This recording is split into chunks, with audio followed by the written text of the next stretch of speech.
Hello and welcome to TV Cruise Channel's Guide to Cruise and Stay in Orlando. I'm Glenn Thompsett, and in this programme we're taking you on a journey of discovery to a destination that inspires incredible stories like nowhere else. Stories of imagination, curiosity and epic adventure. Orlando is a destination where children and grown-ups alike can enjoy once-in-a-lifetime experiences, exploring legendary theme parks, aquatic attractions and luxurious escapes. And here to give us the stateside lowdown is travel guru Simon Calder. Simon, nice to see you again. Orlando's inland. Yes. If we're cruising, how on earth do we get to Orlando? Well, exactly. It's not an unreasonable question. Central Florida, of course, is where Walt Disney decided in the early 70s to set up his empire and rapidly developed into the amazing theme park capital we now know. But it is, as you rightly say, inland. Now, the nearest cruise port is the very busy port of Port Canaveral, and that's about 45 minutes on a good day to the east of Orlando. You drive in on the Beachline Expressway, Route 528. It's dead straight all the way into Orlando's airport. You go past that and then you're pretty much into the main tourist area, which is really the southwest quadrant of the city of Orlando. So Port Canaveral, one of the busiest ports, isn't it? Yeah, it is. You've got, of course, the three great Florida ports, Miami, Fort Lauderdale and Port Canaveral. Port Canaveral is particularly popular for short-ish cruises to the Bahamas and maybe even to Bermuda. There's various options from there, but it's certainly the ideal port if you're planning a cruise and stay. So lots of cruises end up there. We're talking, what, 4 million passengers? Yeah. That's a lot of people congregating in one area at one time, isn't it? It is, although you need to see that in the context of the number of people who visit Orlando in a year, and it depends which measure you use, but we're up to about 40 million people, so yeah, it can easily absorb them. And of course, even if you're cruising in or out of Miami or Fort Lauderdale, it's just a matter of 4 or 5 hours driving in order to get to Orlando and all that it has to offer. Okay, so Orlando, down on that little bit of Florida, as we know, gets pretty warm down there, doesn't it? Oh, it does. And look, I've been lucky enough to be there at all times of year. And the only thing I regret is that I went there one August, pretty much in the middle of the storm season. Flights were disrupted, massive downpours most afternoons, and also when you're in the theme parks, really hot and humid. Much better to be there. Well, my favourite month is actually November, although if you're travelling with a family, that's inconvenient because there are no school holidays in that time. So if you can possibly get there Christmas, New Year, that's pretty good, although you won't have the place to yourself. What about visas? Do we need a visa for Orlando? Ah, right. Anybody travelling in to spend any time in the US, or indeed just getting off a flight at Miami Airport and going straight to the port, needs what's called an ESTA, the Electronic System for Travel Authorization. And this is something you have to apply for online. You need to pay $14 for the privilege, and you need to answer a whole long series of questions to check that the Americans are happy for you to get on a flight to America. That's no absolute guarantee you're going to be allowed in, but it is the necessary step that you've got to take before you board that plane. It's a bit of a vetting procedure, isn't it, to get into the States? I mean, how far in advance do you suggest and recommend that should be done? I have seen, Glenn, people at, in fact, Manchester Airport, just heading across to Orlando, who didn't realise they needed one, who've managed to get online at the airport an hour before their flight goes and still make the plane. However, the authorities reckon 72 hours. Personally, I would always get my ESTA sorted out before I even booked a cruise and or a stay in Orlando, because it's imperative that you know that you've got permission to get on that plane. And it might be that there's some problem that you only encounter if you're trying 3 days beforehand. It would be you haven't got much leeway to sort anything out at that stage. Just quickly, playing devil's advocate, Simon, if I'm halfway across the Atlantic heading to Orlando, and I suddenly realise I haven't done my ESTA, can you still do it on board the ship? Or would it be too late? Sorry, but in terms of being on the, if you're flying into the US, then you simply won't be allowed on board the aircraft unless you've got an ESTA. Cruise lines, increasingly they will make sure that you've got one as well. Right, so you won't be allowed on board either a ship or an aircraft. So you will be reminded, but of course, as with anything to do with documentation, bureaucracy, it's down to you to sort it out. Okay, as we can see from a lot of the images flashing up here, attractions galore once you get out there. Oh, absolutely. Where to start? Well, might as well start with what made Florida famous, which is the Walt Disney World. Of course, Disneyland set up 1955 in Anaheim in California. Older than me. Much. And then exported over to Florida. Walt Disney just thought, I want to build something on the East Coast, but I want to build something where there's plenty of room to expand. And he looked at Orlando, but at that time it was just a little kind of market city, nothing much going on. Built up swathes of land. First he built Walt Disney World, then he built the Epcot Center, looking into the future. Then you've got the Hollywood Studios belonging to Walt Disney. You've got the Wild Animal Park, and then others started coming along. So on top of that, you've got Universal, who moved in with Universal Studios, and latterly the Islands of Adventure theme park. You've got SeaWorld, you've got Legoland, and you've even got a Harry Potter attraction. Yes. So massive amounts of fun, all packed into a relatively small and accessible area. Would you say, Simon, that it's worth booking these attractions before you head off, or is it just a question of you land in Orlando and Florida and you just take what there is you can get to? It's a really tricky one. Well, look, there are plenty of companies that will sell you in advance attraction tickets, and it's certainly worth having a look at what's available, whether you book direct, whether you go through an intermediary. However, there's still something to be said for sorting things out when you arrive, because, you know, I don't know when I go to somewhere like Walt Disney World what the lines are going to be like. It's perfectly possible to see everything you want to see in a day if you're not having to wait in line for very long.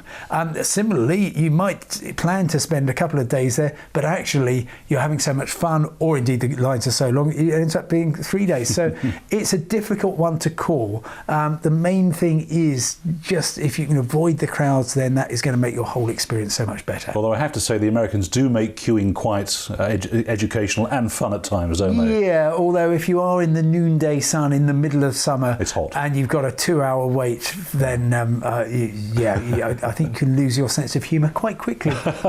Now, if you don't want to go to theme parks, what else is there? It's a great city, a great little city. It's not, it's not New York, it's not Las Vegas, it's not Los Angeles or Chicago. It's a great little city. Lots and lots of interest in downtown Orlando. I would start at Lake Eola, which is a beautiful kind of open space just to the east of the city centre. Lovely lakeside walk, and you can feel as though you're a million miles from all the theme parks and all the tourist stuff. It feels really natural. Orange Avenue is the main drag. That's got lots of places to eat, places to shop, lots of clubs. Lots and lots going on there. But my favourite corner, I must say, is actually somewhere called Winter Park. Okay. That's diametrically opposite where all the theme parks are to the southwest. This is up in the northeast quadrant. And Winter Park's a really interesting place.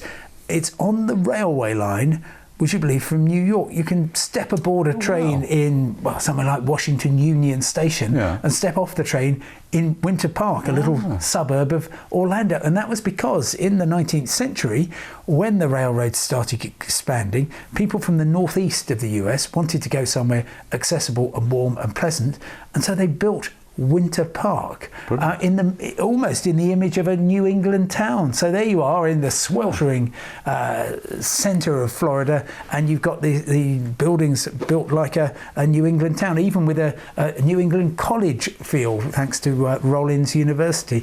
And you've got Park Avenue, lovely street, full of lots of really interesting places to be. Fantastic. And where's Lake Okeechobee? Is it Okeechobee? Okeechobee, I think you've done well there. Is that further down? It's about 20 minutes outside town to the, from memory, southeast of the city centre.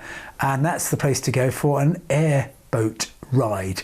You might not have been on one of those. No, I haven't. Okay, and you might advise be thinking, it? Do you recommend might be it? thinking, I definitely advise it. Yeah. You might be thinking hovercraft, an airboat must be a hovercraft. No, it isn't. It's a flat-bottomed raft, effectively. Wow.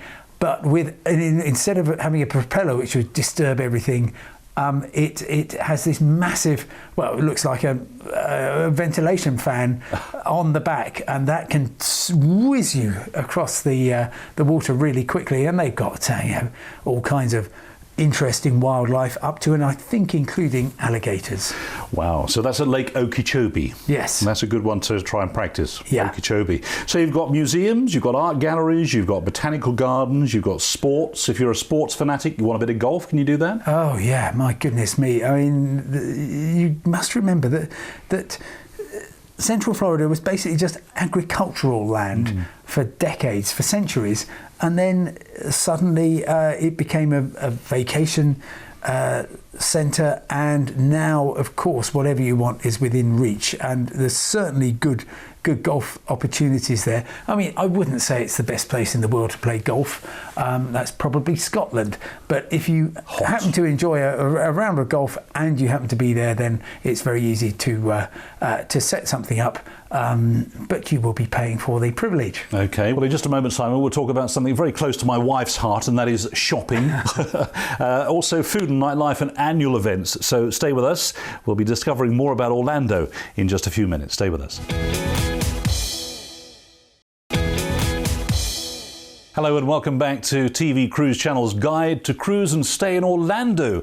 Travel guru Simon Calder is with me. Simon, before the break, we teased shopping, my wife's favourite pastime, lots of ladies' and men's favourite pastime. You can get some bargains in Orlando. You can.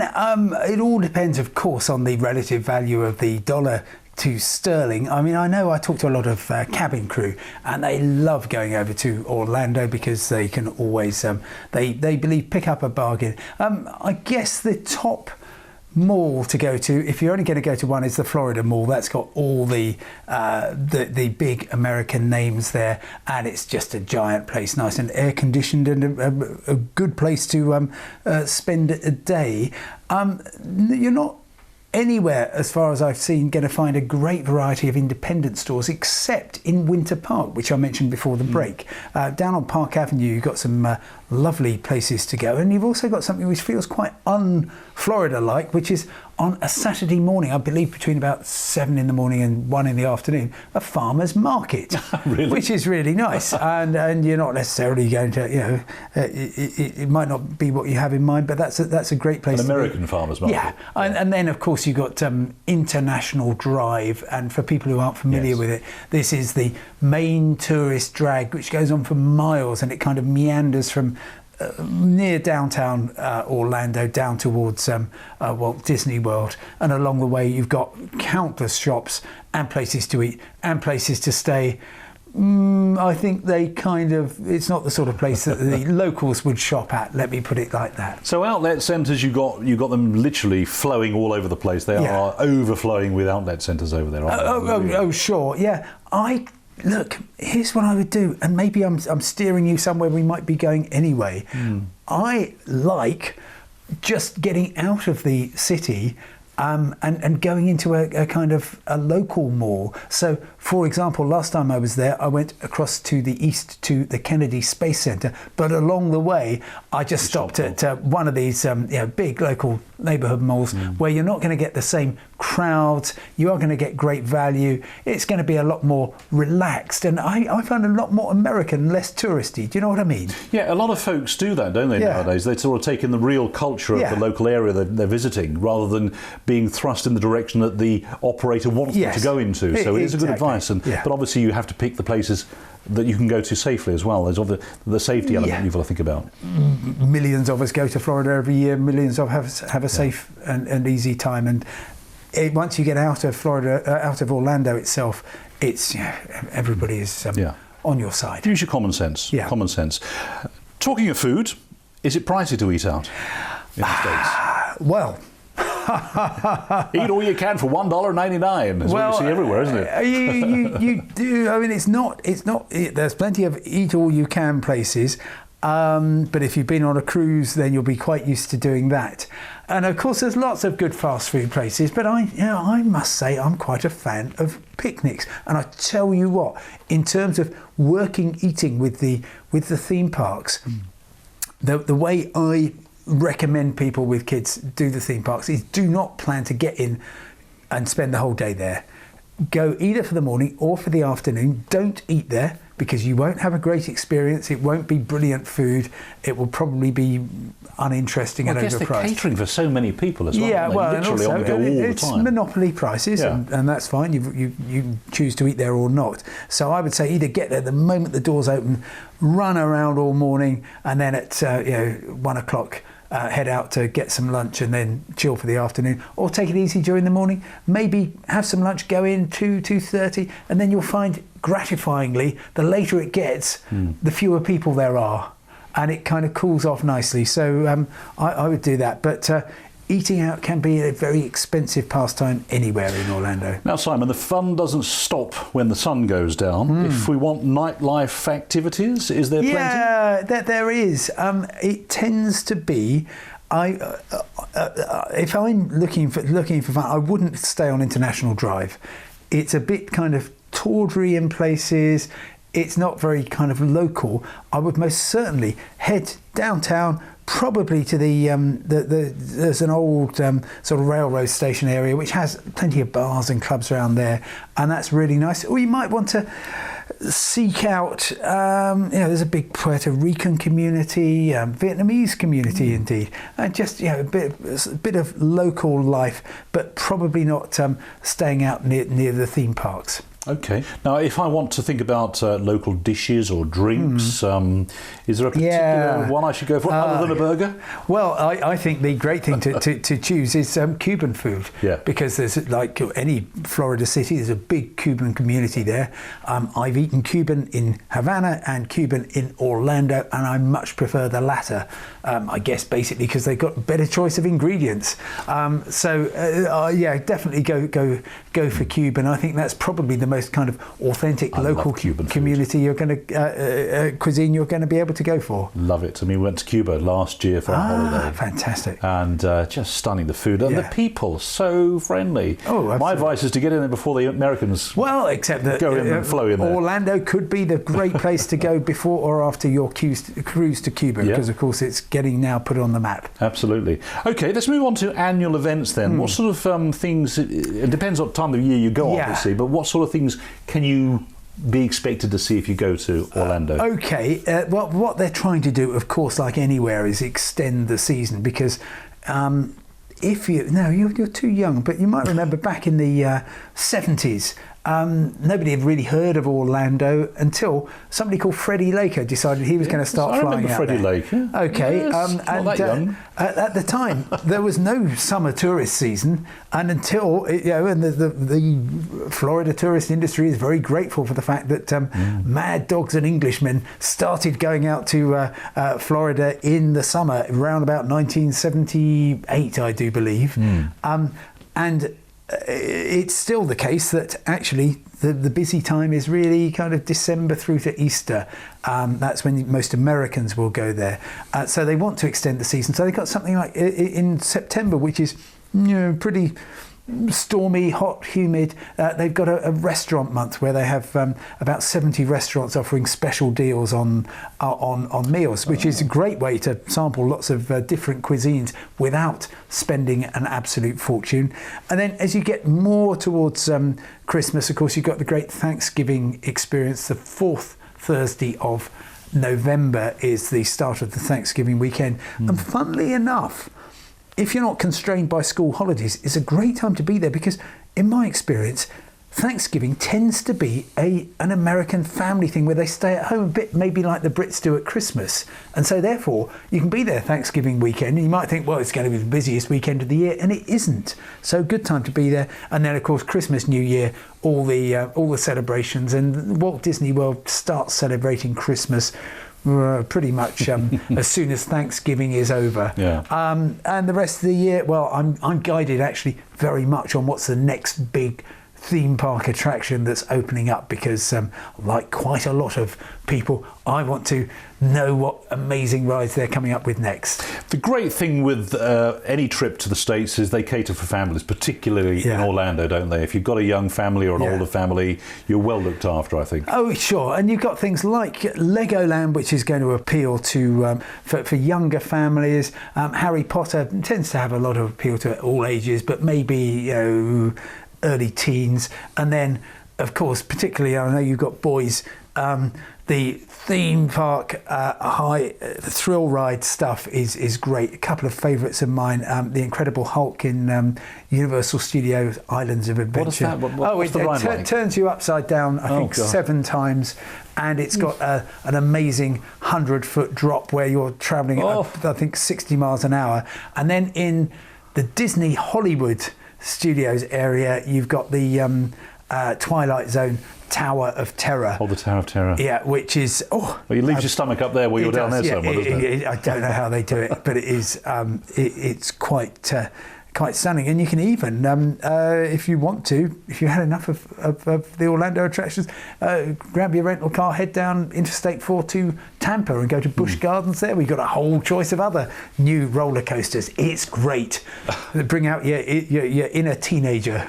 Now, in terms of flying there, if you want to cruise from Orlando to maybe the Caribbean, I mean, what about flying to Orlando? Plenty of flights from the UK. There are, and thankfully we're getting a lot more choice, so that we've just seen the first scheduled flights going in from places like Belfast. There's long established links from Glasgow and from Manchester to Orlando, as well, of course, as Gatwick, which is the main airport for Orlando. Those can be, particularly if you're going on peak weekends in summer, incredibly expensive. Starting price £1,000 for each member of your party. So you can obviously find other ways in, which might involve flying to somewhere like Washington DC or Atlanta and then flying down from there. Okay, 40 seconds, Simon. And in that 40 seconds, I'd like you to advise me on what I could do in Orlando. What's the must do in Orlando? Okay, if so I've never been before. I'm taking for granted you're going to spend a good few days going at the theme parks, Walt Disney World. I would take you to some of the cultural attractions. I would go to the Orlando Science Centre, fantastic museum. I would take you to the Museum of American Art, see some of Georgia O'Keeffe's stuff, and then I would insist that you and I go and spend a couple of days at Kennedy Space Centre. Yes. And if we possibly can, tie it in with a launch from Cape Canaveral. That is about the most fun you can have. It's on the bucket list. I know we won't see the shuttle go up anymore, but something's got to take off again from there soon. Yeah. Simon, always a pleasure. Thank you. Thank you so much. Simon Calder there. Thank you for watching. I'll see you again next time right here on TV Cruise Channel.